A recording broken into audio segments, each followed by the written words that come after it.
Just 3 months ago, I, F28, was married to the love of my life, Wes, M32, after being with him for 4 years. And today, I'm in the process of divorcing him, and my life and family have completely fallen apart. I have no support from my own family, and the only people I can rely on are my friends. Thank God for them, or I'd be a bigger mess than I am now. I don't know why this happened, or what lesson I'm supposed to learn from it. All I know is this is unfair, and I don't know what I did to deserve being stuck in such a horrible situation. I have an older sister, Meg, F34. Meg and I have always had an okay relationship. There's a big age gap between us, so we never really had the chance to form that sisterly bond. I wasn't even a teenager when she left for college out of state. I wouldn't say we hated each other. Well, now we do, but as kids, I don't think we hated each other. At least I didn't hate her, but we also weren't the typical close best friend sister duo. There's no Elsa and Anna going on here. Our parents, too, never forced us to develop a bond. We did things as a family, but both she and I were allowed to be our own people, which was a good thing. Years later, when I went to college, things improved a little between us. I think since we were both adults, we could relate to each other better. I didn't go to the same university as her, and we weren't in the same state, but we still talked more than before, which is why this coming from her was the biggest shock of my life. When I was 24, I met Wes. He was an alumnus of my college and had come for a party. That's where we met, hit it off, and started dating soon after. By year 2 of our relationship, I had introduced him to my family. He popped the question a year ago, and we got married 3 months ago. I had the perfect life, I'm not going to lie. I had a fiancé who loved me, a good job in a field I chose for myself, and Wes was doing well, too. Everything was going great until 3 months ago.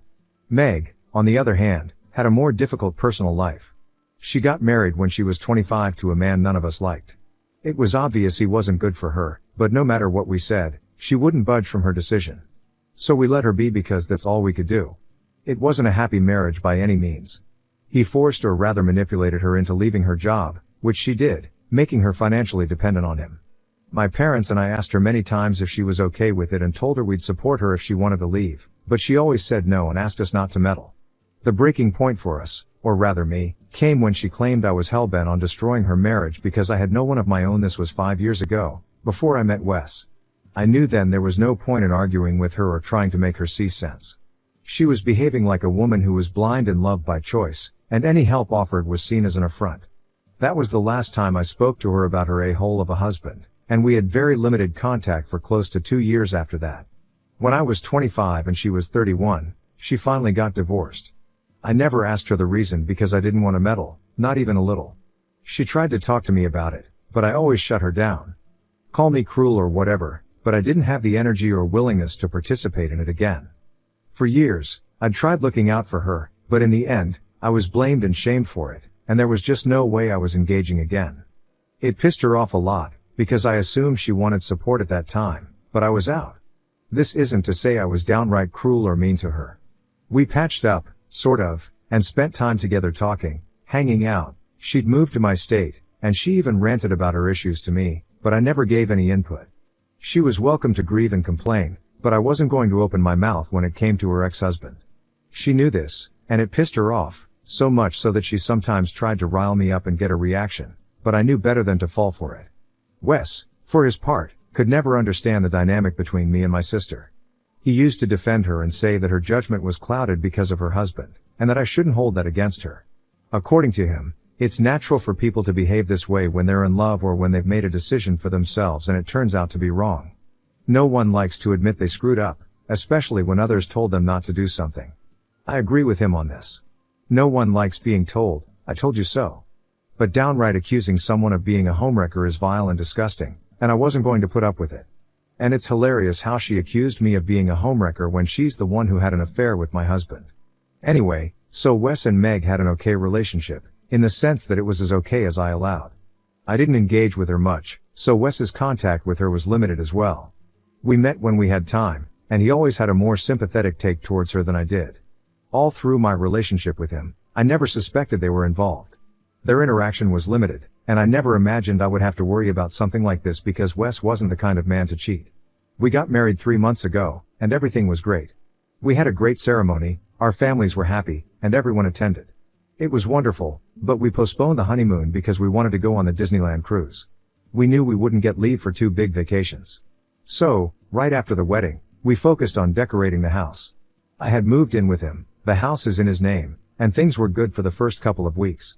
Well, I only got a couple of weeks with him because, about a month ago, my dear sister called me up crying, saying she needed to talk. I didn't have the energy for another one of her sob sessions, and I said the same to Wes, and for a change, he agreed with me.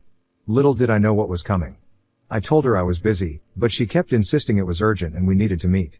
I invited her over, and Wes was there too. She looked uncomfortable, and Wes, in hindsight, seemed like he wanted to be anywhere but in that room. She told me she was pregnant, and then started crying. Before I could ask anything, she said Wes was the father. It took me a minute to process what she was saying. I looked at her and Wes, who, to his credit, looked as shocked as I was, and I started laughing. I thought it was some elaborate prank. But Wes wasn't laughing, and Meg was still crying. I turned to Wes, asking what was going on, and he muttered, "You can't be pregnant." I asked what the hell he meant by that, and before he could answer, Meg interrupted and said they'd hooked up a month ago, and she was sure Wes was the father. I swear I couldn't think straight for a minute. I just stared at her like a deer in headlights, and when she didn't say anything else, I looked at Wes. He broke down crying, saying it was a one-time thing, that it meant nothing, and that he never thought she'd get pregnant. As if that was the issue. I told her to leave, and I told Wes to get out too. I couldn't look at them anymore and needed time to process what had happened. Meg looked at me like I was the one who had committed some unforgivable crime. She had the audacity to say that she should be the one staying in the house since she was pregnant, and I was not. It took every ounce of self-control not to slap her right there. I looked at Wes in disbelief, and he told her to leave, which she did. Wes left too, though I don't think they left together, but at this point, who knows? If he could get her pregnant, he sure could leave with her. I think I sat there for hours, unable to think. My mind was just numb. I don't know where the time went, and I had a few calls from Wes during that time, but I had turned off my phone because he was the last person I wanted to talk to. I couldn't believe he had betrayed me like this. This wasn't something I thought he was capable of. I couldn't even process the betrayal from Meg's end because I was still in shock over what my own husband had done. And then I saw a text from her. It essentially said that while she was sorry for what happened, it couldn't be changed. She was pregnant, she knew she was going to keep the baby, and it was in the best interest of the entire family for me to move out so she could move in with Wes, allowing him to take care of her and bond with the baby when it was born. I was appalled at her audacity. I couldn't believe she had the nerve to say this to me after sleeping with my husband. But I also knew I couldn't stay with Wes anymore. Despite my numbness, I knew that from the moment he confirmed it was his child. I couldn't stay with a cheater, and I definitely couldn't stay in such a screwed up family dynamic. I knew I had to leave. Whether or not she moved in was between Wes and her, but I knew I had to leave. I decided to call my mom and dad to tell them what had happened, but before I got the chance, my mom called me first. She told me Meg had spoken to her, and while it wasn't an ideal situation, I had to understand that this was Meg's last chance to be a mother. I asked Mom if she was serious and if she understood the gravity of what Meg had done. Mom was quiet for a moment and said I was always welcome to come back home to her and Dad, but Meg was 34, and she deserved to have a family after what happened with her ex-husband. I told Mom there were hundreds of other men Meg could have had a family with, and she couldn't be defending her sleeping with my husband. Mom said she understood I was hurt, but I had to look at the bigger picture. She said maybe it was God's will because Meg got pregnant so easily, and if it was, I had to make way for his plan rather than focus on my own life. I cried for the first time after hearing this from Mom. I couldn't believe she was supporting Meg over me when I was clearly the one who had been wronged. I disconnected the call. I knew there was nothing left for me. In the snap of a finger, my entire family had been taken from me. My husband, my sister, and my parents. I was all alone, and there was nothing I could do to change that. That's when I knew for sure I was moving out and going no contact with all of them. They could all eat crap. This was just too much for me to handle. It's still too much. It's only been about 2 months since I found out, and I hadn't thought they'd drag me into more drama, but here we are. I can't escape them, unfortunately. Anyway, that night, I texted Wes that I still didn't want to see him for a couple of days. He called me back immediately, but I didn't answer. He sent a barrage of texts, apologizing and saying he didn't know what had come over him, but I wasn't in the mood to engage. I called my friend Sarah and briefly told her what was up and that I needed a place to stay until I could figure something out. She told me I could stay as long as I needed. She came over with some wine and pasta, and we ate while I cried and cried like I hadn't cried in years. She stayed with me for 2 whole days, thank God for good friends, and helped me pack my stuff. It was so much easier to deal with things having her around. There were moments when I went completely numb and couldn't get up, and she took charge and got things sorted. Once my stuff was packed and loaded in the car, I called Wes and told him he could come home now. It took him 20 minutes to arrive, and when he did, he couldn't look me in the eye. He said he was sorry and that he was glad I was giving him a chance to talk, and even though he had no justification, he still hoped I'd forgive him. I didn't say anything, just handed him the house keys and got in the car. By the time he realized what had happened, I was already gone with Sarah. I haven't had any contact with him since. He has sent texts, but I haven't responded. I filed for divorce immediately, and while he initially tried to fight it, he eventually stopped. I stayed with Sarah for about 3 weeks before finding a place of my own. It's a small studio, but it's more than enough for me. Wes is the only one who's still unblocked on my phone, and that's on my lawyer's advice. I've gone no contact with my parents and sister, and I prefer to keep it that way because I don't have the energy for their toxicity anymore. I thought they would get the hint and stay out of my life, but I guess that's not how it's supposed to be because now, I see Meg on my doorstep. I don't know how she got my address or what she wanted, but there she was, saying she needed to talk. I closed the door in her face because I didn't want to see her, let alone talk to her. But she didn't leave. She kept banging on my door, and I told her to go away, or I'd call the cops, but she didn't leave. She did stop knocking, but she didn't leave. I found that out the hard way. After about 20 minutes of silence, I assumed she was gone and decided to go out. I got into my car, but what I couldn't see was that she had followed me in her car. I stopped on the way to grab coffee, and she stopped me there. She said I had to talk to her, that I owed it to her. I yanked my arm away and told her I didn't owe her anything, and she could get lost for all I cared. She said she understood I hated her at the moment, but as the auntie to her baby, I had a duty and had already failed to discharge it. I had no idea what she was talking about, and I told her in no uncertain terms that I wasn't her kid's aunt. I'm no aunt to a child from my ex-husband, and I needed to be kept out of this mess. She said if I had warned her about Wes, she wouldn't be in this position, and I wouldn't have had to end my marriage. I didn't know what she was talking about, and I admit, at that point, I should have walked away, but curiosity got the better of me. I asked her what was wrong, and she broke down crying. She said she had no idea Wes would be such a terrible partner and that I had been living with someone like that for so long. She said he didn't help around the house at all. There was no emotional support from his side, and it felt like living with a zombie. She had hoped that as the pregnancy progressed, he would bond with the baby, if not with her, but she said it was worse than being with her ex-husband. He did nothing around the house, no chores, no spending time with her, nothing. He had even told her she shouldn't expect him to be involved with the baby. He said he was willing to keep her and the kid in the house and would handle the finances, but the house and baby were her responsibility. She said she tried dishing it back by not preparing his meals or doing his laundry, but somehow, he managed his own chores and went to work, leaving her feeling helpless.